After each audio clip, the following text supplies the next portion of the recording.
Območno združenje veteranov vojne za Slovenijo Slovenska Bistrica je preteklo soboto gostilo srečanje praporščakov Zvezne veteranske organizacije.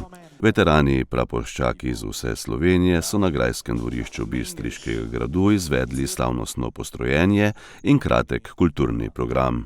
Kaj ne rečem, v tem času, kot smo, mislim, da je malo turbulenten, ampak vseeno, kaj praporščaki zmorete, to kapo dol pravijo, ne?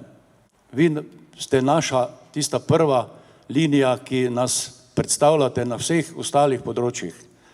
Delate zelo težko, nismo več mladi, ampak vseeno, morate se zavedati, da za vami stoji 40.000 članov veterank in veteranov. Zato vam polagam na misel, da delate tako naprej kot do zdaj, kajti to je naš ponos. Na koncu vas vse skupaj vabim na naš center Brinje, da se malo podružimo in da ne pozabimo ostalih stvari, ki bi danes lahko si jih malo obudili. Naj ne bo nikoli pozabljeno.